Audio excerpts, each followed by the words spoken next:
Thank you, Sue. So what I'd like to do is to begin with a story of the project that, like you said, took us off track. And although it went off track, it still gave us a great insight into how organizations today create knowledge and how they handle business challenges and its impact on research. And therefore, the alternative ways of looking at the research model in current times. The particular client basically is a leader in the health and wellness category. And so it's a global brand that has been in the market for a long time. And they recognized that they were operating in a complex world. So the brand is being confronted by multiple competitors with many different formats. There's personalization and exciting marketing approaches that were being used, especially in the digital realm, to attract the younger target group. So there's a shift from health and wellness product to health and wellness as a service. As a result of that, the brand is experiencing stagnating market share. And while it has a steady, loyal customer base, it's an older age group. So the real challenge for the brand is to grow by attracting the younger customers without losing out on its revenue providing current customer base. So it was clear that something different was needed. So one morning, I received a phone call from the client, and they were putting together a new initiative. So the idea was to undertake an experiment in the local market and to find a solution to the current problem. A core team was being put into place for running this experiment. Our mandate was to find solutions to grow the base of young consumers. So we all got together to put a plan in place, and it was a systematic approach to solving the problem. There were essentially 4 key phases. So first was to bring together the right resources in the shape of a diverse team. Then to deep dive into the different domains and understand the changes that are taking place and its implications. So for example, millennial values or digital trends, etc. And this phase also included talking to the potential consumers. This third stage was to generate insight based on deep dive. And finally, in the fourth stage was to develop the big idea. So this sounds like a pretty standard approach. However, there were a few characteristics which were distinctive. So the first characteristic really was hyper collaboration.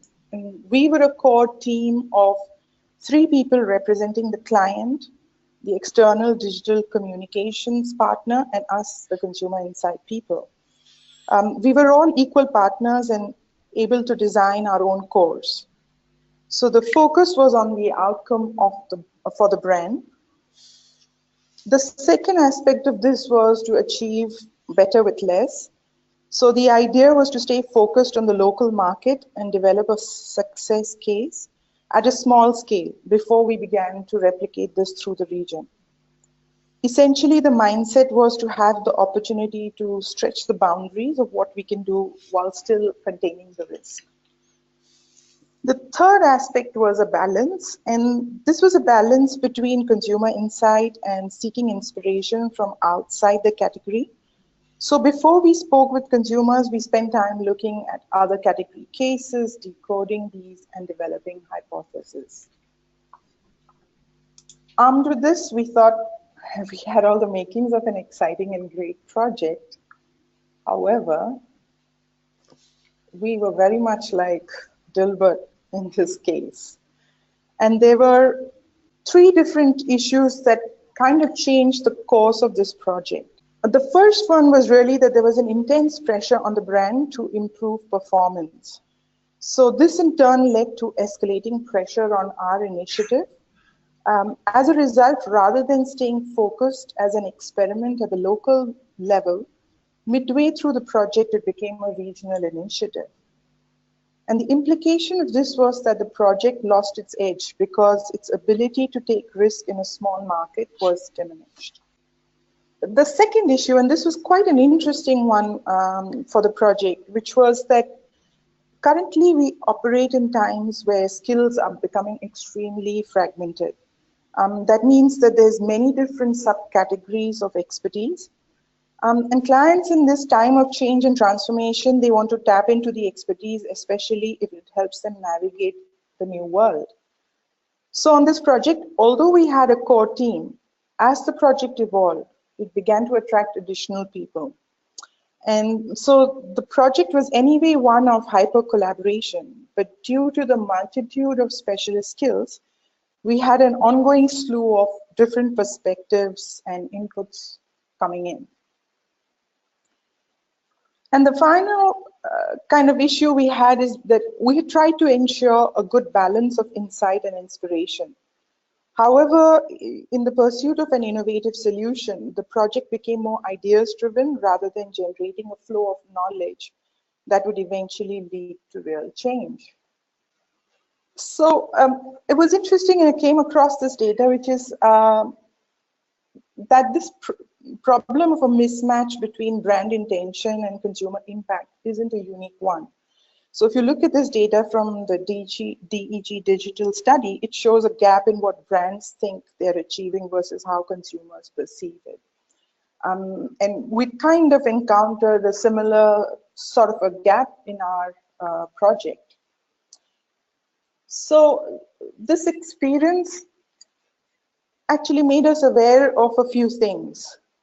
One is that in complex times when innovation is critical, there's an opportunity and perhaps even an imperative on research to think about what problems we're trying to solve, how we enable this, and how we craft our role in this.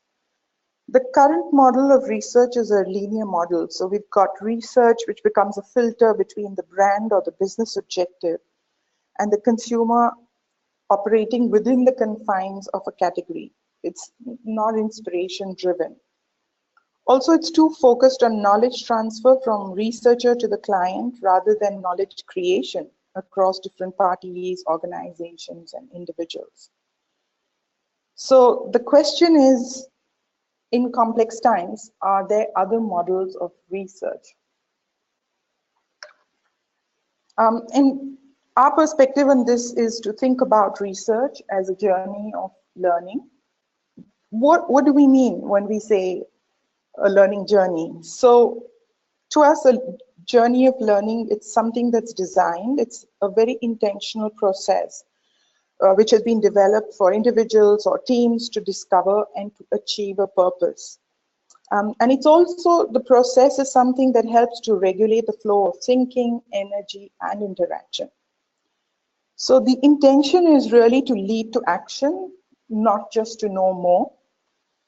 A learning journey is also a mix of immersive experiences in different spaces and time, and to think about synthesizing learnings and observations. It requires us to sort of enable provocative inquiries, not just scripted conversations. So it's not just about within the category, but beyond. Now, it's not just about talking to the consumer, but also the game changers.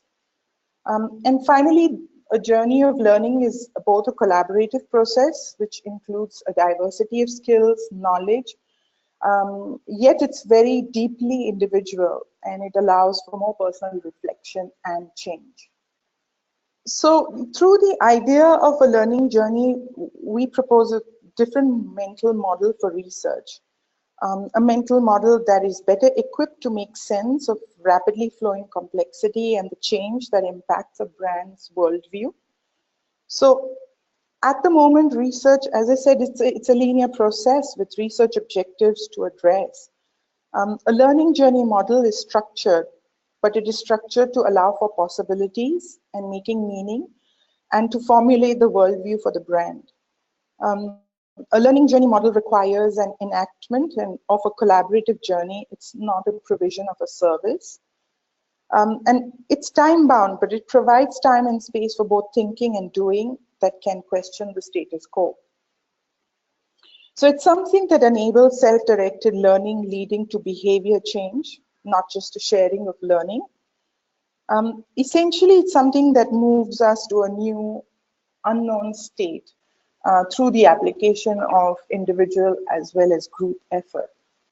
For that learning journey model to work, we need a different mindset. And so it's a mindset which is more expansive amongst both the clients as well as researchers. We really need to rethink the questions that we are asking research to answer. It's a mindset which is more future and change oriented.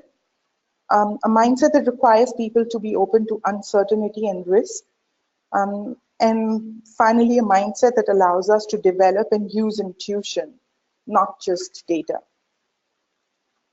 So I want to leave it with this quotation from Keynes, which I think kind of sums it up, which is that the real difficulty in innovation in any business lies not in developing new ideas, but in escaping old ones. And really, the idea of a learning journey is to help us overcome that.